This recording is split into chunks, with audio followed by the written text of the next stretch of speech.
Very good morning students, welcome to this class. And आज हम start करने वाले हैं chapter 4 of our book Flamingo. Okay, and the name of this chapter is the red trap. Rattrap means चूहेदानी।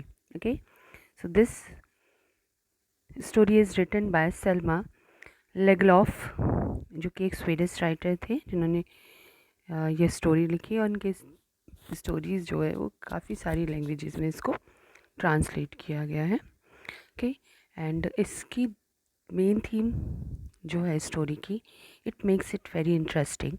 The theme is that कि the essential goodness in the human being can be awaken through the understanding and love. तो ये जो story है, इसका main theme जो है वो ये बताता है कि कोई भी पर्सन की अच्छाई जो है, जो प्रोबेबली किसी सम और अदर रीज़न से जो नहीं सामने आती है, उसे आप जगा सकते, उसे वापस ला सकते हैं। कैसे? Through understanding and love. Okay, और ये स्टोरी जो है, it is set amidst the mines of Sweden rich in iron ore. Right, उन माइंस की है स्वीडन की जहाँ पर आयरन ओर निकाला जाता है। ठीक है, and which figure large in the history and legend that country. तो यहाँ पे ये जो आयरन ओर्स निकालने वाली माइंस हैं, they are very important for the country itself, and it is also very important in history also. Okay, तो ये आपको स्टोरी कहीं कहीं से एक फेयरी टेल जैसा टच देगी, but actually this story is written on a real plot. Okay, so let's see what is there in the story. Once upon a time, there was a man who went around selling small red strips of wire. He made them himself at odd moments from the material he got by begging in the stores or at the pig farm. But even so, the business was not especially profitable, so he had to resort to both begging and petty thievery to keep body and soul together. Even so, his clothes were in rags, his cheeks were sunken, and hunger gleamed in his eyes. Okay, तो यहाँ पर एक phrase आया है, keep body and soul together. Okay, it is a phrase that refers to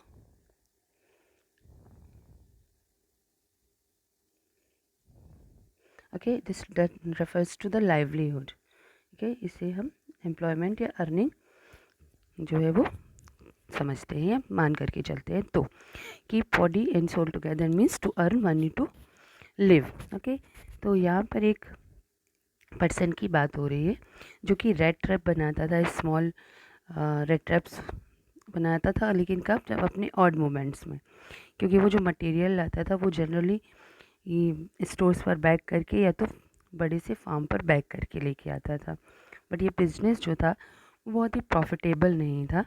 that's why अपनी life को चलाने के लिए उसे बैगिंग भी करनी होती थी और पेटी थिवरी यानी छोटी मोटी चोरियाँ भी वो करता था। इवन देन ऑल्सो, तब भी उसका जो रहन रहन सहन था या जो उसकी ज़रूरतें थी वो पूरी नहीं हो पाती थी। दैट्स वाई उसके कपड़े जो थे, दोज वर रेग्स, चीक्स भी उसके संकन थे, मतलब गाल एकदम धंसे हुए थे, एंड हंगर उसके चेहरे पर ही दिखाई देती कि उससे जो है वो कुछ भी सफिशिएंट नहीं मिल रहा है ना, जो भी कि उसकी लाइफ के लिए ज़रूरी है। No one can imagine how sad and monotonous life can appear to such a vagabond who plod along the road. तो कोई तो इमेजिन भी नहीं कर सकता है कि कितनी सैड और मोनोटोनस लाइफ होती होगी किसी वैगाबॉन्ड। वैगाबॉन्ड मीन्स जो यहाँ से वहाँ घूमता रहता है। ठीक है, तो ऐसे पर्सन की लाइफ कितनी अकेली और कितनी दुखी होगी, इसे इमेजिन करना थोड़ा सा मुश्किल है किसी के लिए भी, है ना। बिकॉज जो जिस चीज़ के थ्रू निकला होता है, गुजरा होता है, उससे ही पता होता है। तो हम इमेजिन कर लेंगे, तब भी उतना इमेजिन नहीं कर पाएंगे कि उसको कितनी परेशानियाँ रही होंगी अपनी लाइफ को रन करने के लिए। Left to his own meditation, जिसे अकेला छोड़ दिया गया है। But one day this man had fallen into a line of thought which really seemed to him entertaining. He had naturally been thinking of his rat trap when suddenly he was struck by the idea that the whole world about him, the whole world with its land and seas and cities and villages was nothing but a big rat trap. तो एक दिन जो है वो उसको अचानक से ख्याल आया, और ये आइडिया क्या था कि ये जो पूरी दुनिया है, चाहे इसमें कितना भी ज़्यादा लैंड हो, कितने भी सीज़ हो, विलेजेस हैं, सिटीज़ हैं, पर ये कुछ नहीं है, एक रेड ट्रैप की तरह है। जैसे कि एक रेड ट्रैप होता है जहाँ पर आकर के चूहा फंस जाता है। So this world is also like a red trap for human being, जहाँ पर ह्यूमन बींग आते हैं तो उनका यहाँ से निकलना जो है वो क्या होता है, इम्पॉसिबल होता है। For they have so many needs, so many wants, and they have emotional touch with the other person. And यहाँ पर आकर के आप क्या करते हैं, आप अपनी आफ्टर लाइफ के बारे में नहीं सोचते, बल्कि एट प्रेजेंट जो है वो आप उसमें फंस जाते हैं। अपनी लाइफ को चलाने के लिए लाइवलीहुड ढूंढते हैं और भी सारी चीज़ें जो इस दुनिया को एक रेड ट्रैप की तरह बना देती है। Okay, it had never existed for any other purpose than to set bait for people. It offered riches and joy, shelter and food, heat and clothing, exactly as the red trap offered cheese and pork. And as soon as anyone let himself to be tempted to touch the weight, it closed in on him, and the everything came to an end.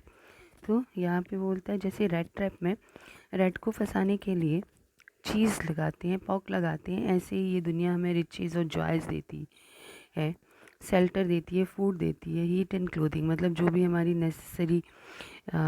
Necessities हैं, हमारी needs हैं, उनको पूरा करती है। ठीक है, तो हम सब उस पेट से, उस लालच से उसमें फंस जाते हैं, और जस्ट एज रेड एक बार उसके अंदर गया तो उसका बाहर निकलना ऑलमोस्ट इम्पॉसिबल होता है। तो ऐसे ही जब हम इस दुनिया में फंस जाते हैं तो हमारा निकलना जो होता है वो भी पॉसिबल नहीं होता है। The world had of course never been very kind to him, so it gave him unwanted joy to think ill of it in this way. It became a cherished pastime of his during many dreary ploddings to think of the people he knew who had let themselves to be caught in the dangerous snare, and of others who were still circling around the wedge. तो इस चीज़ की उसको दुनिया में क्या है, अकेला छोड़ दिया गया है, ना ही कोई कभी उसके साथ काइंड रहा है।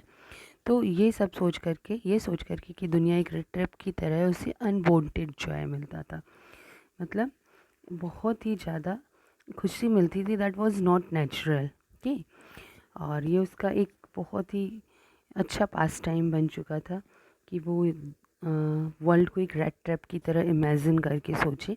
तो जब भी वो प्लॉडिंग करता था, यहाँ वहाँ घूम रहा होता था, तो वो काफ़ी इसके ऊपर सोचता था, एंड जनरली उसको बड़ा अच्छा लगता था कि कुछ लोग जो हैं इस डेंजरस स्नेयर में ऑलरेडी फंस चुके हैं, और कुछ लोग इस में जो बेट्स हैं, इसमें जो भी लालच आपके लिए रखा गया है, उसके लालच से सर्कलिंग कर रहे हैं आसपास, और उनको भी यहाँ पर आकर के एक दिन फंस जाना है। One dark evening, as he was strolling along the road, he caught sight of a little grey cottage by the roadside, and he knocked on the door to ask shelter for the night. Nor was he refused. Instead of the faces which ordinarily met him, the owner, who was an old man without wife or child, was happy to get someone to talk to in his loneliness. सो एक evening जब वो घूम रहा था तो उसने देखा कि ग्रे कॉटेज छोटा सा एक रोड साइड पर बना हुआ है। उसने उसको नॉक किया ताकि वो रात वहाँ पर रह सके, तो उसे रिफ्यूज़ भी नहीं किया गया। इट वॉज एन थिंग जो उसके लिए न्यू थी, है ना। तो उसने देखा कि जनरली वो सोर फेसेस, वो फेसेस जिन पर कोई भी काइंडनेस, कोई भी अफेक्शन नहीं था, इन लोगों से वो पर्सन बिल्कुल भी अलग था जिसके घर में वो पहुंचा था। ठीक है, और ये उस हट का ओनर था जिसकी ना तो वाइफ थी ना ही बच्चे थे। एंड ही वॉज हैप्पी कि उसकी लोनलीनेस में, उसके अकेलेपन में कोई उससे बात करने के लिए तो एटलीस्ट यहाँ पर आया है। Immediately he put the porridge pot on the fire and gave him supper। तो जल्दी से उसने क्या किया, वो काफ़ी खुश था, owner of the cottage. Okay, so उसने पॉरिज बनाया और हमारे जो बैगाबॉन्ड है उसको दिया। Then he carved off such a big slice from his tobacco roll that it was enough both for the stranger's pipe and his own. Finally, he got out an old pack of cards and played mozzies with his guest until the bed time। उसने tobacco भी share किया, okay, और साथ ही साथ उसने cards जो है वो भी खेला जब तक कि बेड टाइम नहीं हो गया, जब तक कि सोने का टाइम नहीं हो गया। The old man was generous with his confidence as with his porridge and tobacco। The guest was informed at once that in his days of prosperity, his host had been a crofter at Ramsau's ironwork and had worked on the land. Now that he was no longer able to deliver, it was his cow which supported him. Yes, that Bossy was extraordinary. She could give milk for creamery every day, and last month he had received all the 30 kroner in his payment. तो वो बहुत ही generous person था और उसके अंदर confidence भी था। उसने काफ़ी कुछ अच्छा किया था हमारे बैगाबॉन्ड के साथ में, रेड ट्रैप मेकर के साथ में, है ना। और उसने क्या बताया कि पहले तो वो राम्स आयरन वर्क जो है उसमें वर्क करता था, लेकिन अभी क्योंकि वो इतना मेहनत नहीं कर सकता, दैट्स वाई उसने काऊ रखी हुई है। और काऊ जो है वो क्रीम बनाने के लिए उसको काफ़ी सारा मिल्क देती है, एंड दैट्स वाई उसने लास्ट मंथ 30 क्रोनर्स जो हैं वो कमाए हैं। ठीक है, तो अभी जो है उसके पास पैसे हैं। The stranger must seemed incredulous, for the old man got up and went to the window, took down a leather pouch which hung on a nail in the very window frame, and picked out the three wrinkled 10 kroner bills. These he held up before the eyes of his guest, nodding knowingly, and then stuffed them back to the pouch। तो वो person इतना खुश था, इतना confident था कि उसने अपना पैसा जो 30 क्रोनर वो बता रहा था कि अभी उसने कमाए हैं काऊ मिल्क से क्रीम बना करके, वो उसे भी उसने रेड ट्रैप मेकर को दिखा दिया। और उस वो कहाँ पर रखा हुआ था, उसने विंडो के फ्रेम के पास एक नेल लगाया हुआ था जिसमें वो 30 क्रोनर्स रखे हुए थे। ठीक है, तो उसने वो उसे दिखाए, उस लेदर पाउच से निकाल करके और वापस उसमें रखकर पाउच जो था वह विंडो फ्रेम के पास ही उसने टांग दिया। The next day both man got up in good season. The crofter was in a hurry to milk his cow, and the other man probably thought he should not stay in bed when the head of the house had gotten up.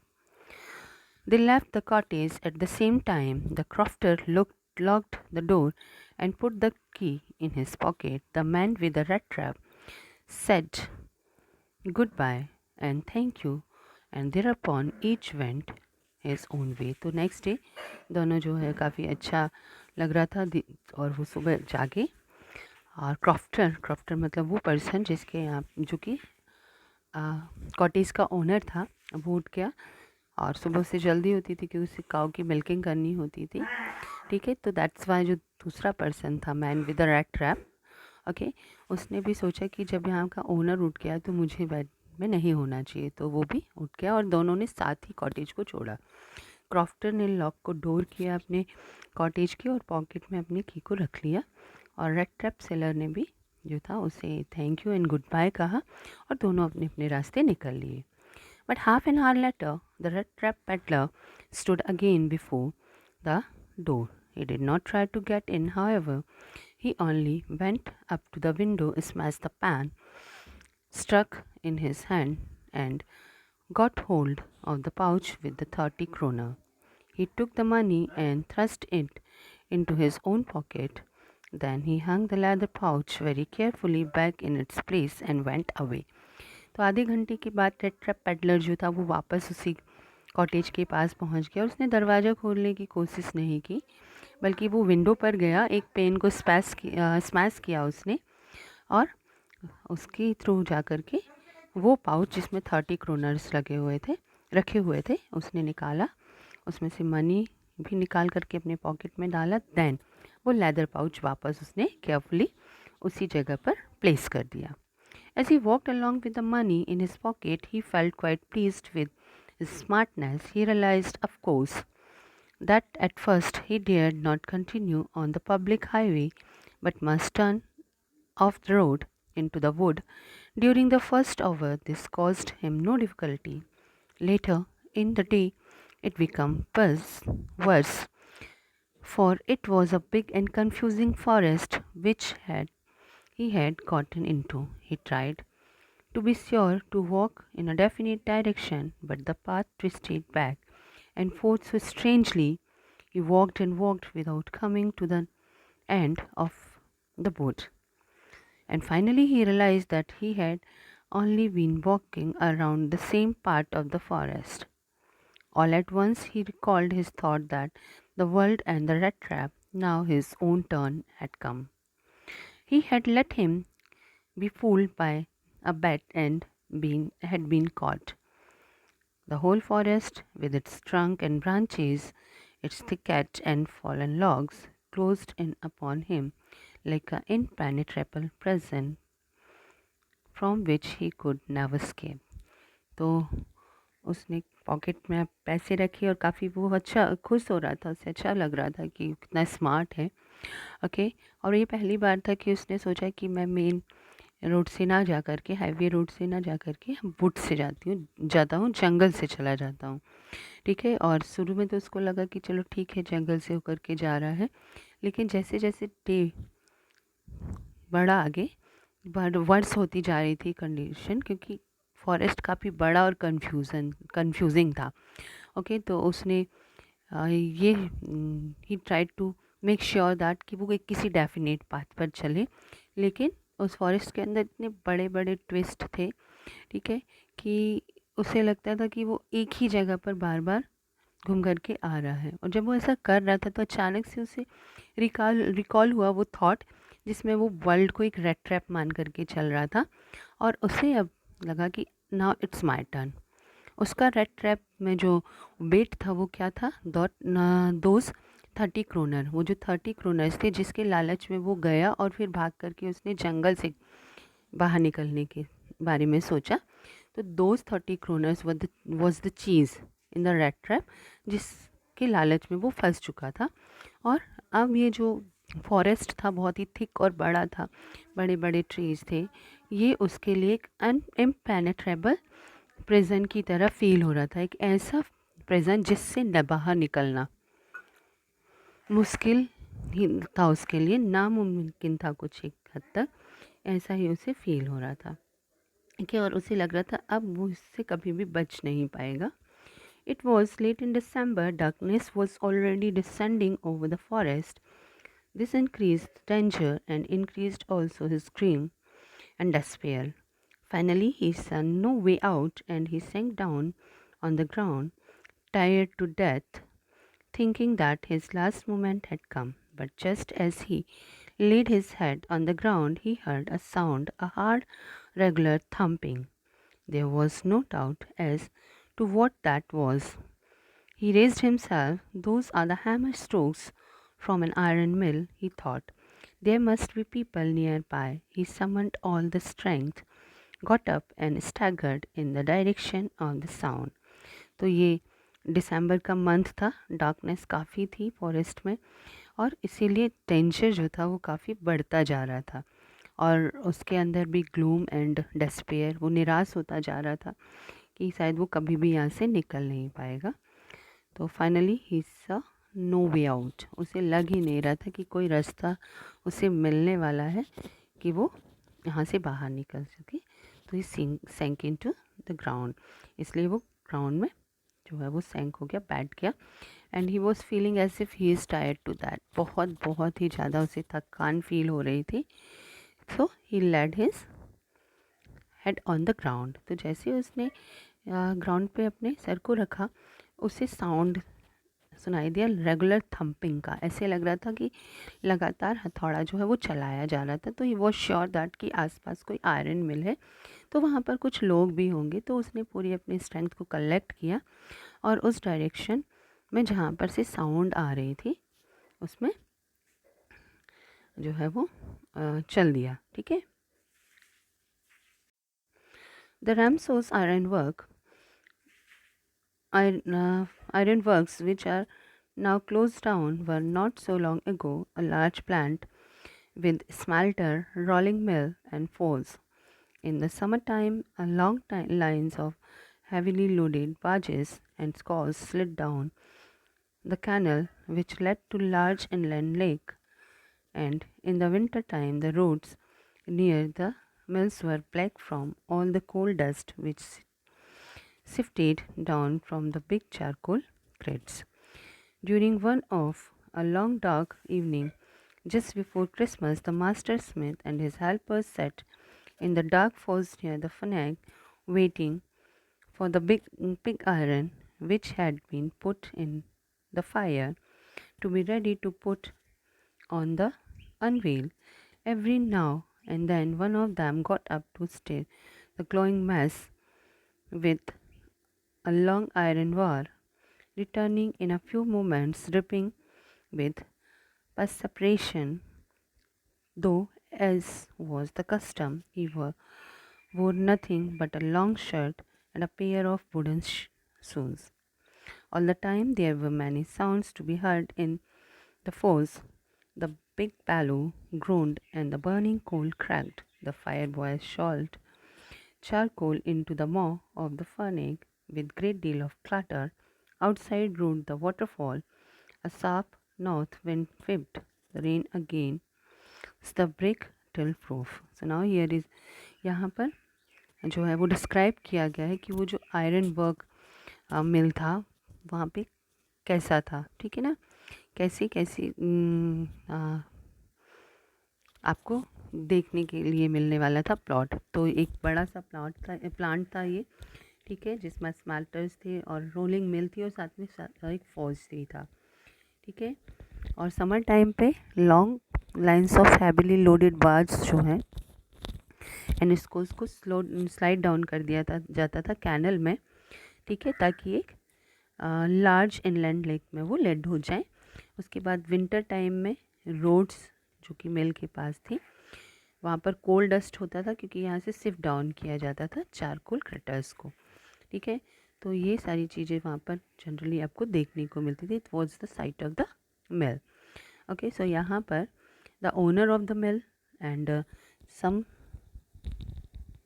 One who was working in the mill थे, and it was the custom there कि वहाँ पे वो उनका dress क्या होता था, एक long shirt and a pair of wooden shoes. तो बार बार जो है जाकर के भट्टी में कोल डालना एंड विप करना, और इसे जो गलाया जा रहा था आयरन उसको चलाने के लिए बार बार वहाँ पे एक्चुअली जो जनरल एक मिल में देखा जाता है सारा का सारा काम चल रहा था।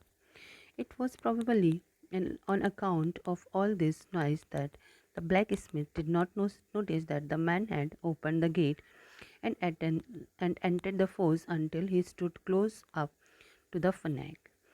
तो ये सारी चीज़ें क्योंकि चल रही थी वहाँ पर, काम अपना कंटिन्यू था।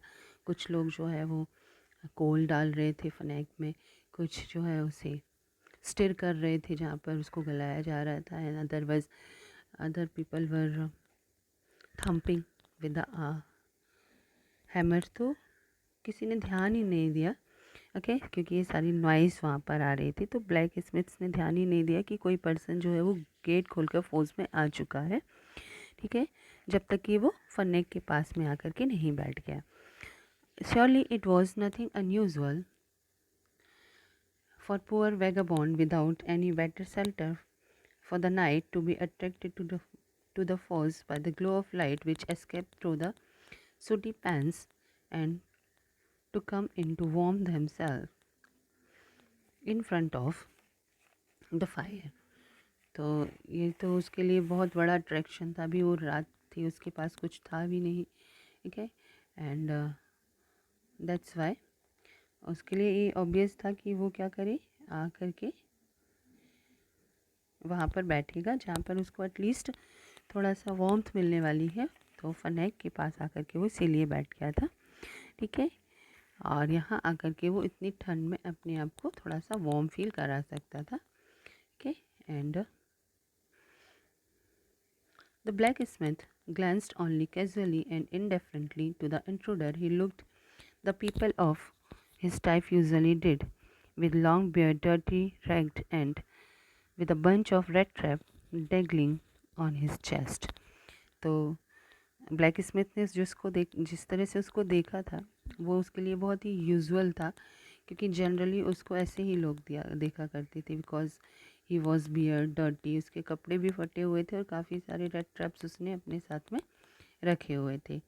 ही asked permission to stay and the master blacksmith nodded haughtily constant without honoring him with a single word. तो उसने जब परमिशन मांगी तो जो ब्लैक स्मिथ था उसका लुक काफ़ी हॉटी था, काफ़ी प्राउड था, और प्रॉबेबली उसने दे दिया, लेकिन कुछ परमिशन दे दी लेकिन उसने कुछ बोला नहीं। The tramp did not say anything either. He had not come there to talk, but only to warm himself and sleep. तो उसने भी कुछ नहीं कहा, क्योंकि वो आया तो किस लिए था, वो किसी से बात करने तो नहीं आया था। वो he was just came there ताकि उसे थोड़ी वार्मथ मिले और वहाँ पर वो सो सके। In those days rum shows iron mill was owned by a very prominent iron master whose greatest ambition was to ship out good iron to the market. He watched both night and day to see that the work was done as well as possible, and at this very moment he came into the force on one of the nightly round of inspection. तो ये जो राम सोज iron mills था, उस दिनों पर एक जो उसका मास्टर था वो एक बहुत ही प्रोमिनेंट आयरन मास्टर था, और उसकी ग्रेट एम्बिशन थी कि वो बहुत अच्छा आयरन मार्केट को प्रोवाइड करा सके। तो दिन रात वो आता था जब भी पॉसिबल होती थी उसके लिए। तो अभी वो किस लिए आया था, नाइट राउंड पर आया था अपने इंस्पेक्शन के। Naturally the first thing he saw was all Ragamuffin, who had eased his way so close to the furnace that steam rose from his wet rags. The iron master did not follow the example of blacksmith, who had hardly deigned to look at the stranger. He walked close up to him, looked him over very carefully, then tore off his slouch hat he to get a better view of his face. But of course, it is you, Nils Olf, he said. How do you look? How you to look? So यहाँ पर जब वो आए check करने के लिए तो black Smith से बिल्कुल अलग उनका एटीट्यूड था। उन्होंने इंस्पेक्शन किया, उन्होंने देखा कि कोई एक पर्सन है जो कि फनेक के सामने बैठा हुआ है, और उसके वेट रग से जो है वो क्या हो रहा है, स्टीम उठ रहा है।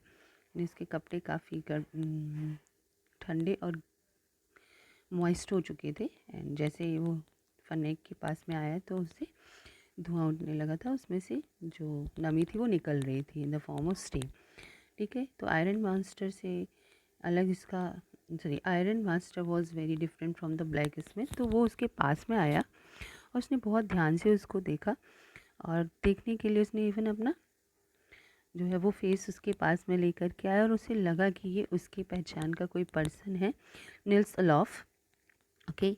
और उसने पूछा कि तुम कैसे दिख रहे हो बे। The man with the red trap had never before seen the iron master of Ramsjo and did not even know what his name was, but it occurred him that if the fine gentleman thought he was an old acquaintance, he might perhaps throw him a couple of kroner. Therefore, he did not want to undeceive him all at once. तो उसने तो कभी तो उस iron master को देखा ही नहीं था हमारे वेगाबॉन्ड ने, रेड ट्रिप सेलर ने, लेकिन उसको लगा कि अगर इसे लग रहा है कि मैं उसकी ओल्ड एक्विटेंस हूँ, मतलब मैं उसका पहचान वाला हूँ, तो हो सकता है वो मुझे कुछ पैसे दे दे, मेरी हेल्प कर दे पैसे से। इसलिए उसने नहीं कुछ कहा उससे कि मैं तुम जो मुझे समझ रहे हो वो पर्सन मैं नहीं हूँ। Yes, God knows things have gone downhill with me, he said. उसने कहा हाँ, मेरे साथ तो कुछ भी अच्छा नहीं चल रहा है। You should not have resign from the regiment, said the iron master. That was the mistake. If only I had still been in the service at that time, it never would have happened.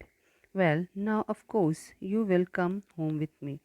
तो उन्होंने उसको बोला कि probably ये दोनों किसी regiment में साथ काम कर रहे थे, तो उसने कहा तुम्हारा जो रिज़ाइन देना था वही सबसे गड़बड़ था, और it was the mistake.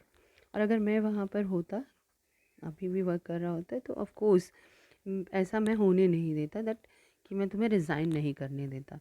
To go along up the manor house and he be received by the owner like an old regiment comrade, that however did not please the tramp. तो उसने कहा चलो तुम अब भी मेरे साथ चलो, मेरे साथ मेरे घर पर, राइट। तो उसको लगा कि उसके किसी ओल्ड कॉमरेड की तरह, ओल्ड रेजिमेंट कॉमरेड की तरह घर जा कर के तो उसके साथ रहना, ये आइडिया रेड ट्रैप सेलर को कुछ ज़्यादा पसंद नहीं आया। So he said no, I could not think of it, he said looking quite alarmed. उसने कहा नहीं नहीं, ऐसा जो है नहीं हो सकता, मैं नहीं आ पाऊँगा तुम्हारे साथ में। He thought of the 30 kroner to go up to the manor house would be like throwing himself voluntarily into the lion's den.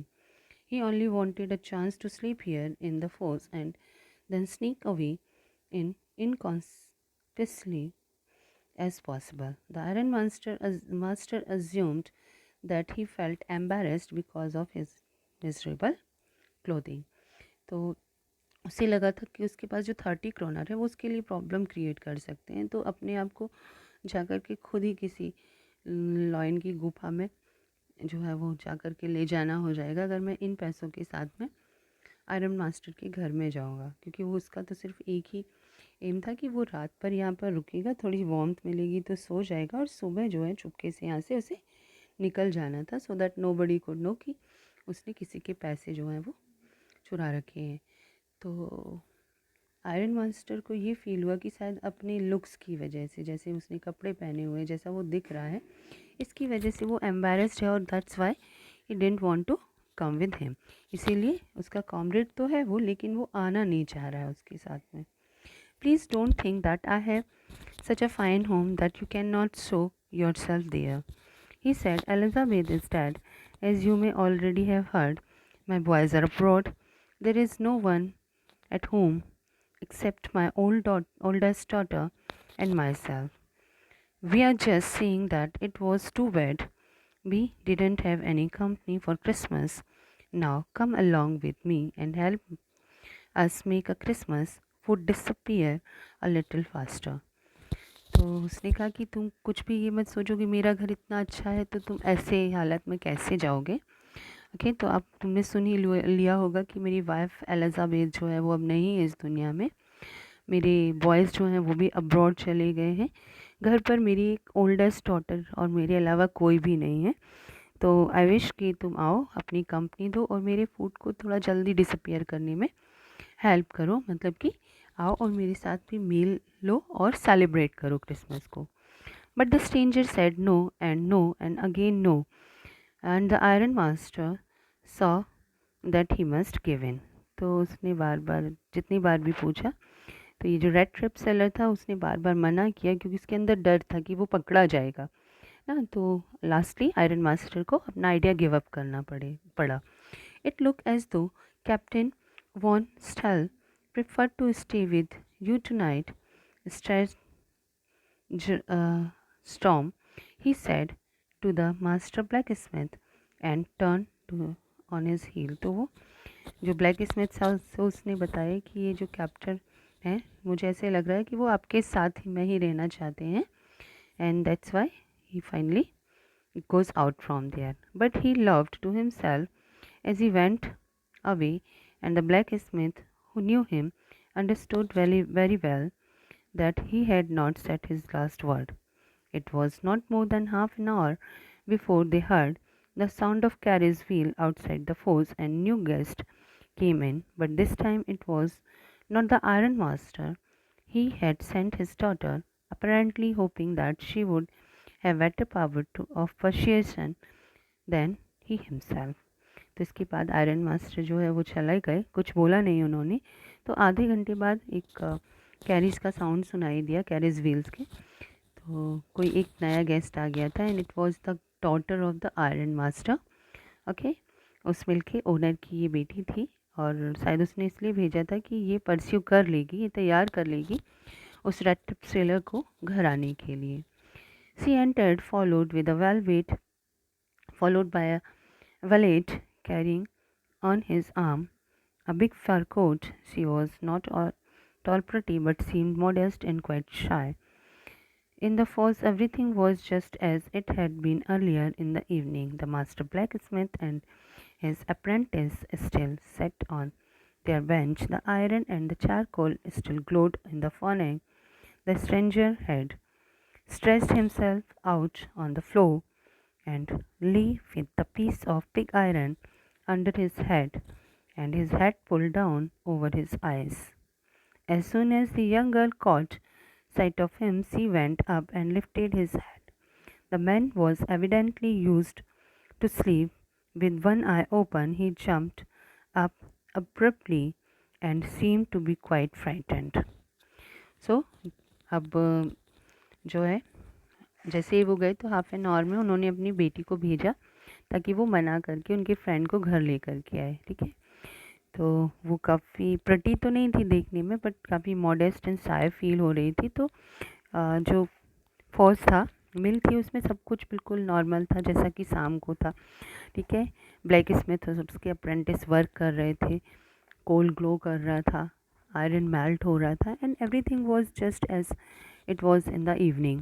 Okay, और ये जो पर्सन थे means rat trap maker, rat trap seller, और वो ज़मीन पर लेटे हुए थे और एक पिग आयरन का पीस जो है उसने अपने सर के नीचे रखा हुआ था और अपने हेड को अपनी आइस के ऊपर पुल करके रखा हुआ था। तो जो ये गर्ल थी, ओके, उसने आकर के हेड को हटाया। तो इस पर्सन की जनरली हैबिट थी कि अपने सोते समय एक आँख को वो खोल करके रखता था। तो जैसे ही ये सडन इंटरप्शन हुआ ना, उसका हेड हटाया गया, वो जंप करके उठ गया and he was looking quite frightened. उसे काफ़ी डर फील हो रहा था ना। उसका डर क्या था कि उसके पास ये 30 क्रोनर्स हैं, और अगर लोगों को पता चल गया होगा अभी तक कि ये क्रोनर्स जो हैं उसने चुरा लिए हैं, तो ऑब्वियसली उसके बारे में ढूंढा जा रहा होगा, और दैट्स वाई उसको डर लग रहा था और जल्दी ही वो पकड़ा जाएगा ऐसा भी पॉसिबल था, just because of those 30 kroners.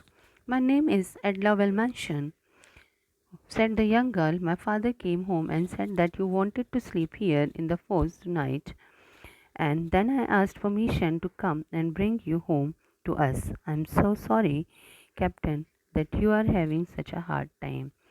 तो उसने बताया कि मेरा नाम एडला वेल मैंशन है, और मेरे फादर जब घर गए और उन्होंने बताया कि आप नहीं आना चाहते घर, then I took permission from him, and मैं आपको यहाँ पर लेने आई हूँ, and I am feeling so sorry about you कि आपका टाइम कितना बुरा चल रहा है ना। उसे कैसे पता चला, इनका जो लुक्स थे ना, जो जिस तरह के कपड़े पहने हुए थे, जिस तरह से इनका दाढ़ी बढ़ा रखी थी एंड एवरीथिंग, तो दैट्स वाई उसे लग रहा था कि कंडीशन जो है उस कैप्टन की जो बहुत बहुत ही बुरी है। एंड कैप्टन उसने इसलिए कहा क्योंकि उसके फादर के साथ ये रेजिमेंट में वर्क कर रहे थे, है ना, कर रहे थे मतलब वो एक्चुअली कोई और पर्सन उन्हें समझा जा रहा था। वैसे तो ये एक बैगा बॉन्ड थे, कभी कोई रेजिमेंट में इन्होंने वर्क नहीं किया था ना, तो ही was just red trap seller और थोड़ा थोड़ा थिपरी ये कर लेते थे, बट रेजिमेंट में वर्क इन्होंने नहीं किया था। She looked at him compassionately with her heavy eyes, then She noticed that the man was afraid either he had stolen something or else he had escaped from jail. She thought and added quickly, "You may be sure, Captain, that you will be allowed to leave us just as freely as you came. Only please stay with us over Christmas Eve." तो वो लड़की जो है उसने काफ़ी कंपेंसेटली उनको देखा कि बहुत ही टेंडर उसके आइज़ थे, और उसने क्या देखा कि ये पर्सन जो है काफ़ी डरा डरा हुआ फील हो रहा है, जैसे कि या तो इसने कुछ चुराया है या तो ये जेल से भाग करके आया है। तो उसने हाँ दया दिखाते हुए बोला कि आप श्योर रहिए कैप्टन, आप जैसे आए हैं आपको वैसे ही फ्रीली जाने दिया जाएगा। ओके, बस ये है कि आप अभी हमारे साथ में क्रिसमस ईव पर स्टे कर लें, हमारे साथ में आप सेलिब्रेट करें Christmas. She said this in such a friendly manner that the red trap peddler must have felt confidence in her. तो उसने इतने अच्छे तरीके से बोला, इतने अच्छे से कन्विंस किया कि रेड ट्रैप पेडलर को लगा कि मुझे इसके साथ में चले जाना चाहिए। It would never have occurred to me that you would bother with me yourself, miss, he said. I'll come at once. तो उसने कहा कि चलिए हम चलते हैं आपके साथ में।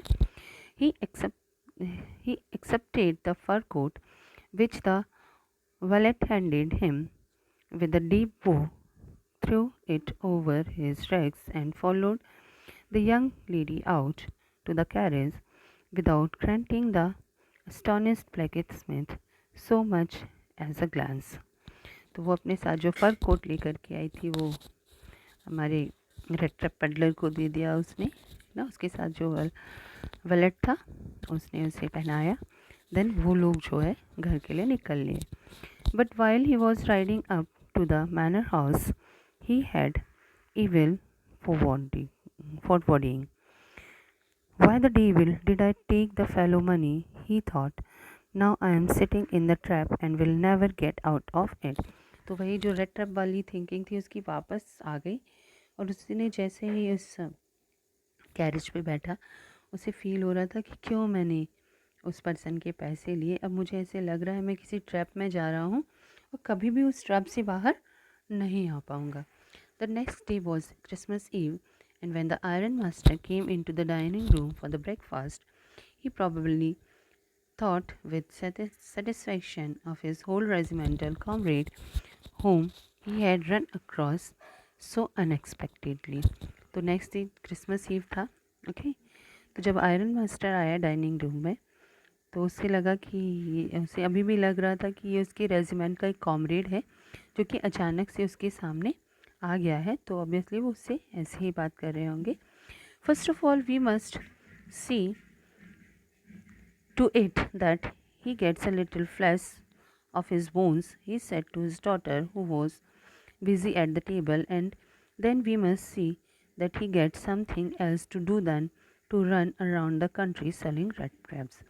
तो क्योंकि उसका वो अपना फ्रेंड समझ रहा था, उसे कॉमरेड समझ रहा था, दैट्स वाई उसने कहा कि थोड़ा सा तो उसको अभी फ्लैश चाहिए, यानी अभी उसको थोड़ा खाना पीना अच्छे से मिले ताकि वो थोड़ा सा हेल्दी लुक्स उसके लगने लगे। उसके बाद उन्होंने प्लान किया कि कुछ एक ऐसा काम इस रेड ट्रिप सेलिंग को छोड़ करके ताकि उसको एक अच्छा सा वर्क मिल सके और उसकी लाइफ ईजीली रन कर पाए, ऐसा कुछ काम उसके लिए हमें सोचना चाहिए। You must have patience my little sorry, it is queer that things have gone downhill with him as badly as that, said the daughter. Last night I did not think there was anything about him to show that he had once been an educated man. तो उसने कहा कि बहुत अजीब सी बात है कि कितनी बुरी कंडीशन उनकी हो गई। जब मैंने उनको देखा तो मुझे तो कहीं से भी फील नहीं हो रहा था कि वो कभी किसी एजुकेटेड मैन की तरह कभी रहे होंगे, मतलब कुछ उन्होंने ऐसा वर्क किया होगा ना, उसके उनके लुक्स जो हैं वो बिल्कुल डिफरेंट हैं। ऐसा कहीं से नहीं फील होता है कि उन्होंने कोई रेजिमेंट में वर्क किया होगा या कभी कोई पढ़ाई लिखाई जो है वो करी होगी। You must have patience my little girl, said the father. As soon as he gets clean and dressed up, you'll see something different. Last night he was naturally embarrassed.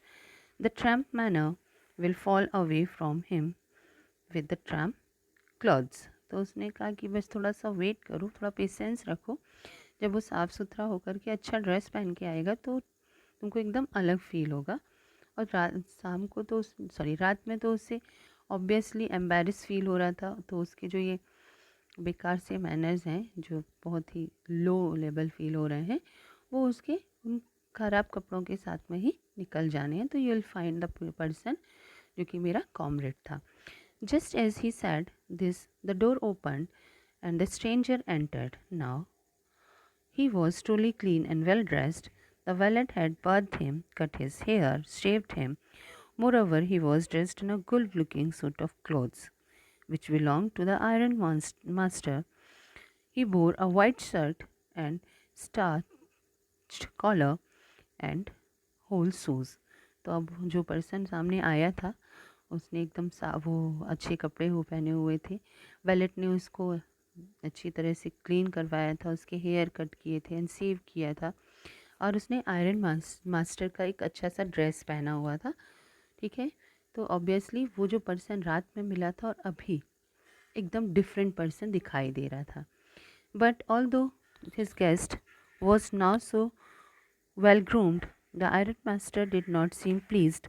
He looked at him with a puckered brow, and it was easy to understand that when he had seen the strange fellow in the uncertain reflection from the funnel, he might have made a mistake, but that now, when he stood there in the broad daylight, it was impossible to mistake him for an old acquaintance.